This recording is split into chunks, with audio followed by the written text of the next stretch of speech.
Movie के शुरू में हम क्लिंट बार्टन मीन्स हाकी को देखते हैं, जो कि अपनी फैमिली के साथ टाइम स्पेंड कर रहा होता है। दूसरी तरफ थेनोस के साथ पूरी एवेंजर्स की टीम लड़ रही होती है, क्योंकि थेनोस को वो 6 के 6 इन्फिनिटी स्टोन्स मिल गए थे, जिसकी वजह से वो फाइनली चुटकी बजा देता है और इसकी वजह से यूनिवर्स की आधी पॉपुलेशन खत्म हो जाती है और उन्हीं में ही क्लिंट की फैमिली भी मारी जाती है। अब उसकी फैमिली में वो अकेला ही सर्वाइवर था। पहले तो क्लिंट बार्टन को समझ नहीं आती कि उसकी फैमिली कहाँ चली गई है, लेकिन जैसे ही उसको सच्चाई मालूम होती है कि थेनोस ने उनकी फैमिली को खत्म कर दिया, तो वो ये इरादा बना लेता है कि इस यूनिवर्स से सारे बुरे लोगों को मार देगा। अब फाइनली वो क्लिंट बार्टन वाले रूप को छोड़ के एक किलर मास्क वाले रूप में आ जाता है। इसके बाद सीन आयरन मैन यानी टोनी स्टार्क और नेबुला की तरफ और शिफ्ट हो जाता है, जो कि अपने शिप में टाइटन प्लेनेट से जमीन की तरफ जा रहे होते हैं। अब सफर में उन्हें टोटल 22 दिन गुजर चुके थे। इन 22 दिनों के गुजरने के बाद उनके पास खाने और पीने का सारा सामान भी खत्म हो चुका था, जिसकी वजह से टोनी स्टार्क की हालत भी बहुत खराब हो चुकी थी, क्योंकि नेबुला एक रिपोर्ट थी और उस पे खाना न मिलने का कोई असर नहीं हुआ और जितनी भी डिफिकल्टीज थी वो सिर्फ टोनी स्टार्क को फेस करनी पड़ रही थी। इसलिए टोनी स्टार्क का पूरी तरह से हिम्मत हार चुका था और वो मरने के लिए अपनी चेयर पे जाके बैठ जाता है और फिर अपनी मौत का इंतजार करने लग जाता है।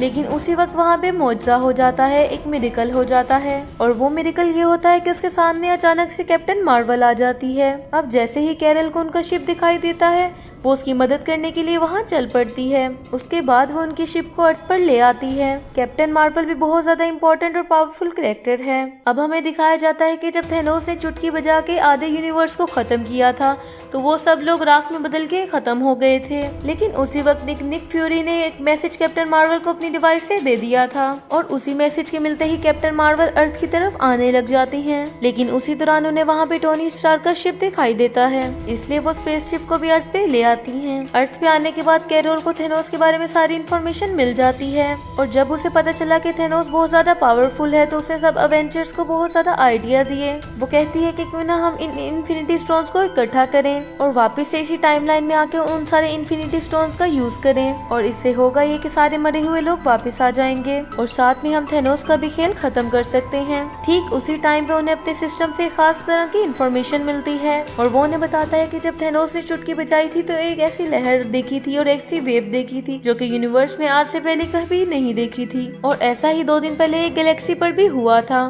तो क्या पता थेनोस ने दोबारा से चुटकी बजाई हो, जिसकी वजह से हमें फिर से ये वेव देखने को मिली। अब सब अवेंजर्स को पता चल जाता है कि थेनोस ने दोबारा से इन्फिनिटी स्टोन्स का यूज किया है। फिर ये लोग उसकी वेव की मदद से उसके सिग्नल को ट्रैप करते हैं और वो लोग उस प्लेनेट की तरफ मूव करते हैं जहाँ पे थेनोस होता है और यहीं पे हमें थेनोस दिखाया जाता है, जो कि बहुत कमजोर और थका हुआ लगता है।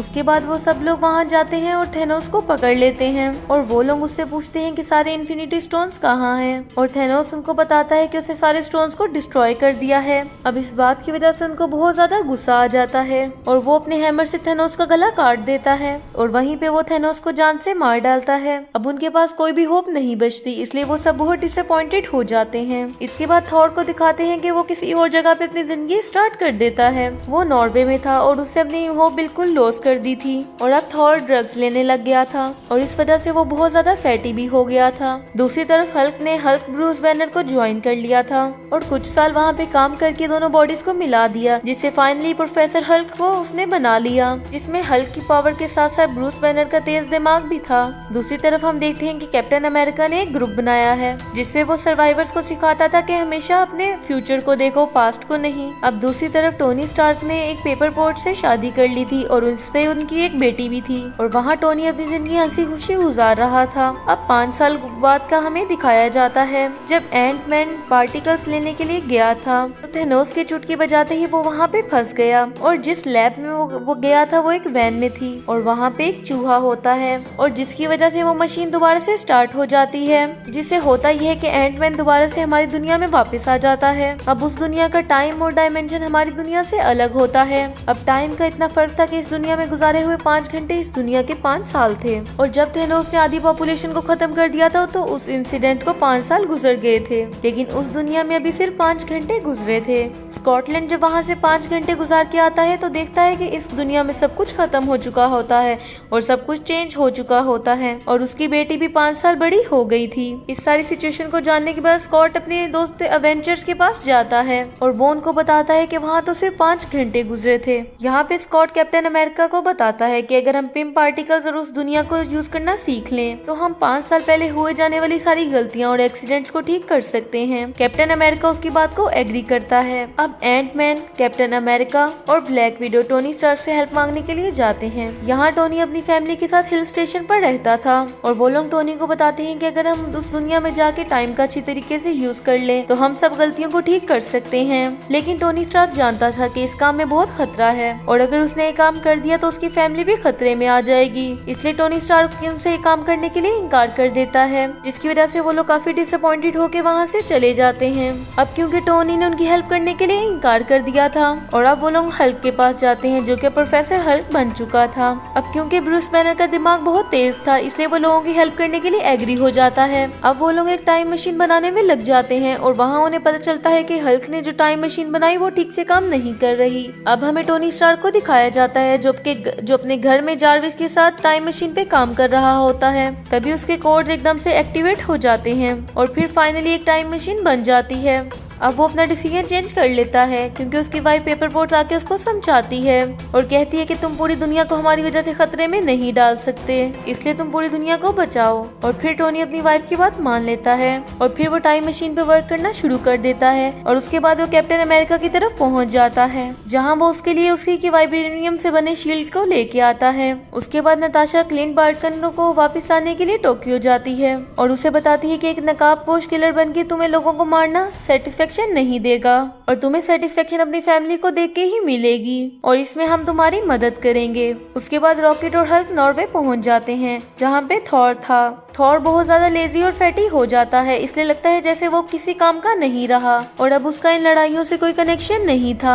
लेकिन वो लोग इसे समझाते हैं और कहते हैं कि अगर ये टाइम मशीन काम कर गई तो तुम थेनोस से अपना बदला ले सकते हो और साथ ही हम यूनिवर्स से खत्म हुए लोगों को दोबारा जिंदा कर सकते हैं। थॉर एग्री हो जाता है और उन्हें ज्वाइन कर लेता है और इसके साथ ही टाइम मशीन की टेस्टिंग स्टार्ट हो जाती है जहां ये सारे एवेंजर्स अलग अलग ग्रुप्स में डिवाइड हो जाते हैं। उसके बाद हम देखते हैं कि Tony Stark, Ant Man, Captain America और हल्क 2012 के टाइम में पहुंच जाते हैं जहां पे न्यूयॉर्क में वॉर चल रही थी। 2012 के टाइमलाइन के मुताबिक वहां पे 3 इन्फिनिटी स्टोन्स प्रेजेंट थे। में एक टाइम स्टोन था, एक स्पेस स्टोन था और एक माइंड स्टोन था। माइंड स्टोन वही जो कि थेनोस ने लोकी को दिया था। टोनी और एंटमैन स्पेस स्टोन को लेने के लिए एवेंजर्स के टॉवर पे जाते हैं, लेकिन वहाँ जाके गड़बड़ हो जाती है और वहाँ पे हल्क आके इनका काम तबाह कर देता है और उनके हाथ से स्पेस स्टोन गिर जाता है और उसको लोकी ले जाता है और वहाँ पे कैप्टन अमेरिका का सामना अगले कैप्टन अमेरिका से होता है। यहाँ पे कुछ टाइम के लिए दोनों के बीच फाइट होने लग जाती है, लेकिन फाइनली लेटेस्ट वाला कैप्टन अमेरिका वहाँ से माइंड स्टोन को लेके चला जाता है। उसके बाद हल्क टाइम स्टोन को लेने के लिए जाता है, लेकिन वहाँ टाइम स्टोन गुरुमा के पास होता है। हल्क गुरुमा से टाइम स्टोन को मांगता है और गुरुमा उसे कहती है कि अगर मैंने तुम्हें दे दिया तो यूनिवर्स में बहुत ज्यादा टाइमलाइंस इसकी बन जाएंगी और इसकी वजह से हमारी टाइमलाइन तबाह हो जाएगी और ये मैं बिल्कुल होने नहीं दूंगी। यहाँ पे हल्क गुरुमा को समझाने की बहुत कोशिश करता है कि फ्यूचर में बहुत ज्यादा हादसे होने वाले हैं जिसके लिए हमें इसकी जरूरत पड़ सकती है और इसके लिए मुझे इस टाइम स्टोन की बहुत जरूरत है, लेकिन स्टिल गुरुमा उसकी बात नहीं मानती। अब ब्रूस बैनर उसको कहता है कि अगर डॉक्टर स्ट्रेंज ने उसको अपना टाइम स्टोन दिया है तो थेनोस का मास्टर प्लान रिवील हो जाएगा।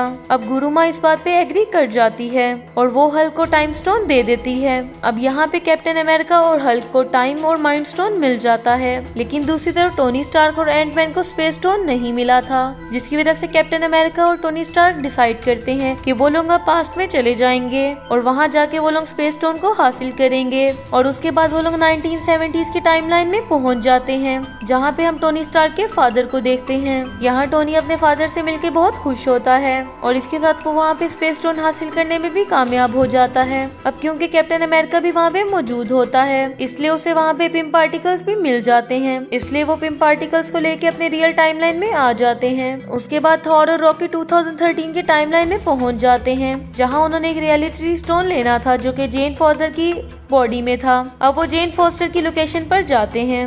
वहाँ पे जाके थॉर अपनी मदर से मिलता है और उनको सारी बात समझाने की कोशिश करता है। थॉर की मदर एक मैजिशियन होती है, इसलिए वो फ्यूचर देख के थॉर की सारी डिफिकल्टीज को दुरुस्त कर सकती थी और वो थॉर को बहुत ज्यादा रिलैक्स करती हैं। उसके बाद ठीक उसी वक्त थॉर अपना हाथ आगे करता है जहाँ उसका हैमर उसके पास वापस आ जाता है और दूसरी तरफ रॉकेट भी जेन फॉस्टर की बॉडी से रियलिटी स्टोन हासिल करने में कामयाब हो जाता है। फिर वो लोग अपनी टाइमलाइन में वापस आ जाते हैं। उसके बाद हमें क्लिंट बार्टन और होकाई को दिखाया जाता है। वो 2014 के टाइमलाइन में आ जाते हैं और वो वहाँ पे सोल स्टोन को लेने के लिए आते हैं और यहाँ पे वो लोग रेड स्कल से मिलते हैं और वहाँ पे वो उनको बताता है कि ये स्टोन सोल के बदले हमेशा सोल को मांगता है और अगर तुम सोल स्टोन को पाना चाहते हो तो तुम्हें एक सोल को सेक्रीफाइस करना होगा। और वहाँ पे वो लोग समझ जाते हैं कि अगर उन दोनों में से कोई एक सोल को सेक्रीफाइस नहीं करेगा तो इस तरह उनको सोल स्टोन नहीं मिलेगा। अब वहाँ वो दोनों एक दूसरे की जान बचाने के लिए एक दूसरे की जान सेक्रीफाइस करने के लिए तैयार होते हैं और यहाँ उन दोनों के बीच काफी अच्छी फाइट होती है। लेकिन यहाँ पे नताशा सोल स्टोन के लिए खुद को सेक्रीफाइस कर देती है,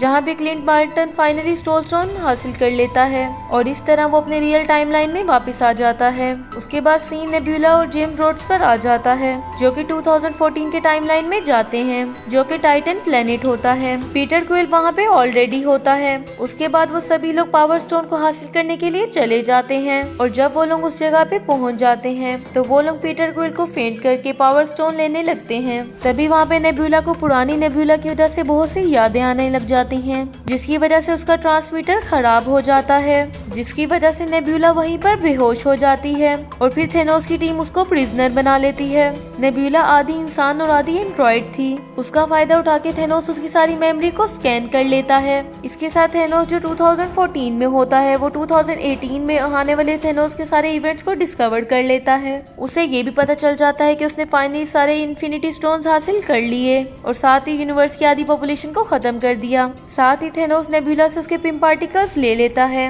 और वो उसे यूनिक वर्जन में बनाकर अपनी पूरी टीम के साथ 2023 वाले डायमेंशन में आ जाते हैं जो कि अर्थ पे होना होता है। उसके बाद एवेंजर्स इन सारे इन्फिनिटी स्टोन्स को एक नए गोल्ड आर्मर में चेंज कर देते हैं और अब बारी आती है कि इस गोल्ड आर्मर को कौन यूज करेगा, जिसकी वजह से वो सारी मरी हुई पॉपुलेशन वापस मिल सके। तो थॉर सबसे पहले आगे आता है, लेकिन हल्क उसे कहता है कि इसमें गामा वेव्स हैं और अगर तुमने इनका यूज किया तो तुम्हारा काफी बुरा हाल हो जाएगा, तो क्यों ना इसका यूज मैं कर लूं क्योंकि मैं तो गामा रेस से ही बना हूँ। उसके बाद हल्क इस गोल्ड आर्मर को पहन लेता है और चुटकी बजा देता है, लेकिन यहाँ हल्क की कंडीशन बहुत ज्यादा वर्स हो जाती है। लेकिन हमने देखा कि थेनोस को तो कुछ भी नहीं हुआ था।